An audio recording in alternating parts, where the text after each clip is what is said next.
আসসালামু আলাইকুম। সপ্তম শ্রেণীর প্রিয় শিক্ষার্থীরা, আমরা গত ক্লাসে দেখেছিলাম পাখি। আজকে দেখব পিতৃপুরুষের গল্প হারুন হাবিব। তোমরা প্রথমেই এই গল্পটি নিজেরা ভালো করে পড়ে নেবে। তারপর আমরা দেখে নেই, এখানে কিছু কঠিন শব্দার্থ দেওয়া আছে, এগুলো তোমরা নিজেরা দেখে নিবে। তারপর আমরা অনুশীলনে চলে যাই। নমুনা প্রশ্ন, এখানে বহু নির্বাচনী প্রশ্ন 4টি আছে, আমরা দেখে নেই। 1, মুঘল আমলে ঢাকার নাম ছিল ক. বাবরনগর, খ. হুমায়ুননগর, ঘ. আকবরনগর, ঘ. জাহাঙ্গীরনগর। উত্তরটি হবে ঘ. জাহাঙ্গীরনগর। তারপর 2, অন্তুর নানা কাজলকে বক দেন কেন? ক. ভাষা আন্দোলনে যুক্ত থাকায়, খ. গ্রামে চলে যাওয়াতে, ঘ. মুক্তিযুদ্ধে অংশগ্রহণের কারণে, ঘ. চাকরি হয়নি বলে। উত্তরটি হবে ঘ. মুক্তিযুদ্ধে অংশগ্রহণের কারণে। তারপর 3 ও 4 নং প্রশ্নের জন্য এখানে আমরা উদ্দীপকটি পড়ে নেই।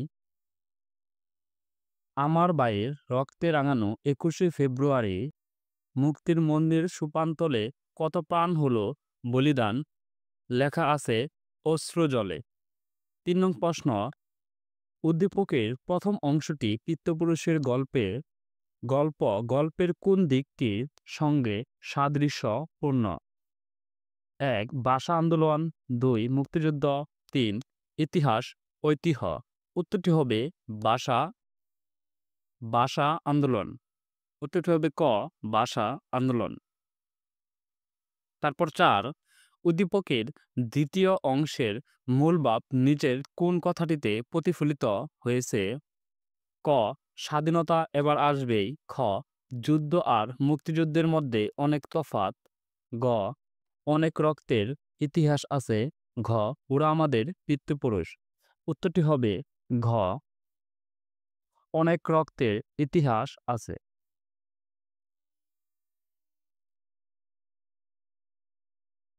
তারপর তোমাদের এখানে 4টি সৃজনশীল প্রশ্ন দেওয়া আছে।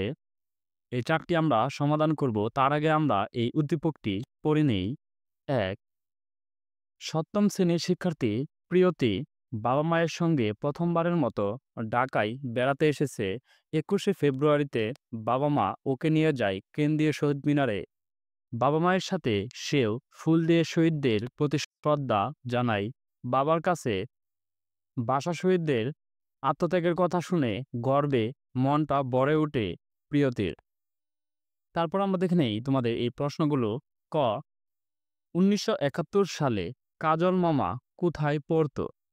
আমরা উত্তরটি দেখে নেই। 1971 সালে কাজল মামা ঢাকা বিশ্ববিদ্যালয়ে পড়তো। আমরা কয়ের উত্তরটি দেখে নিলাম।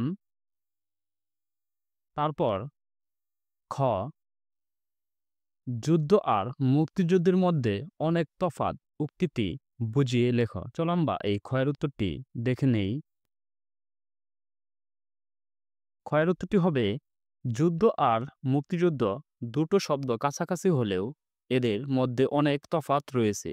যুদ্ধ সংগঠিত হয় রাজায় রাজায় এক দেশের বিরুদ্ধে অন্য দেশের। মানুষের লোভ লালসাই এখানে মুখ্য, কিন্তু মুক্তিযুদ্ধ হয় স্বাধীনতার জন্য, একটি জাতি হিসেবে বেঁচে থাকার জন্য, সব অন্যায় অত্যাচার আর শৃঙ্খল থেকে মুক্ত হওয়ার জন্য মুক্তিযুদ্ধ হয়। এখানেই যুদ্ধ আর মুক্তিযুদ্ধের পার্থক্য। আমরা ক্ষয়ের উত্তরটি দেখে নিলাম। তারপর দেখি গ. অন্তু ও প্রিয়তির মনোভাব কোন দিক থেকে সাদৃশ্যপূর্ণ ব্যাখ্যা করো। চলো আমরা এই গয়ের উত্তরটিও দেখে নেই। গয়ের উত্তরটি হবে অন্তু ও প্রিয়তির মনোভাব শহীদদের প্রতি শ্রদ্ধাবোধের দিক থেকে সাদৃশ্যপূর্ণ। দেশের জন্য যারা প্রাণ উৎসর্গ করেছেন তারা মহান।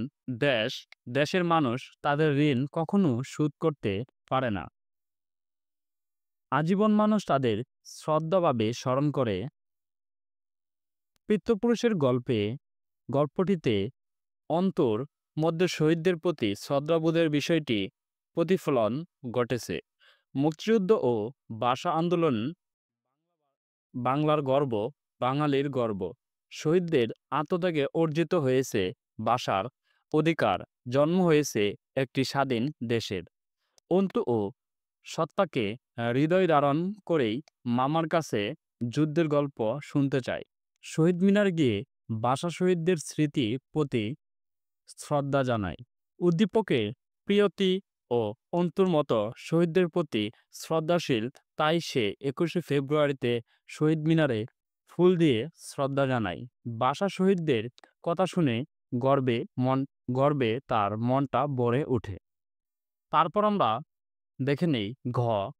উদ্দীপকে প্রতিফলিত দিকটি পিতৃপুরুষের গল্পের সম্পূর্ণ ভাবকে ধারণ করে না, উক্তিটি যথার্থতা মূল্যায়ন করো। চলো আমরা এই বড় ঘ এই উত্তরটি আমরা দেখে নেই। ঘয়ের উত্তর, উদ্দীপকে প্রতিফলিত দিকটি পিতৃপুরুষের গল্পের সম্পূর্ণ ভাবকে ধারণ করে না, মন্তব্যটি যথার্থ। স্বাধীন সার্বভৌম বাংলাদেশের রয়েছে এক সুদীর্ঘ রক্তাক্ত ইতিহাস। ১৯৫২ সালে মাতৃভাষার অধিকার আদায়ের জন্য বাঙালি আত্মোৎসর্গ করে বাংলা ভাষাকে আপন মর্যাদায় অধিষ্ঠিত করেছে। ১৯৭১ সালে দীর্ঘ ৯ মাস রক্তক্ষয়ী যুদ্ধের পর বীর মুক্তিযোদ্ধারা ছিনিয়ে এনেছেন স্বাধীনতা। পিতৃপুরুষের গল্পটিতে বাংলার গৌরবোজ্জ্বল ইতিহাসের কথা তুলে ধরা হয়েছে। ১৯৫২ সালের ভাষা আন্দোলন, ১৯৭১ সালের মুক্তিযুদ্ধের ভয়াবহ দিনগুলো কাজল মামার বর্ণনায় উজ্জ্বল হয়ে উঠেছে। সেই সঙ্গে বর্তমান প্রজন্মের কিশোর অন্তর বাংলার ও ঐতিহ্যের প্রতি শ্রদ্ধাবোধ মূর্ত হয়ে উঠেছে গল্পটিতে। অন্যদিকে উদ্দীপকে ভাষা শহীদদের প্রতি প্রিয়তির শ্রদ্ধাবোধের বিষয়টি ফুটে উঠেছে মাত্র। ১৯৫২ সালের ভাষা শহীদদের আত্মত্যাগের কথা শুনে গর্বে তার মন ভরে ওঠে। উদ্দীপক এবং পিতৃপুরুষের গল্পটিতে বাংলার সংগ্রামের প্রতি তরুণ প্রজন্মের শ্রদ্ধাবোধ মূর্ত হয়ে উঠেছে। তবে আলোচ্য গল্পে বাংলার বিভিন্ন ঐতিহাসিক বিবরণ লেখক তুলে ধরেছেন, বর্ণনা করেছেন ঢাকা শহরের নামের ইতিহাস, স্থানের ইতিহাস। এ বিষয়গুলো উদ্দীপকে ফুটে ওঠেনি। এ কারণেই বলা যায় যে প্রসক্ত মন্তব্যটি যথার্থ।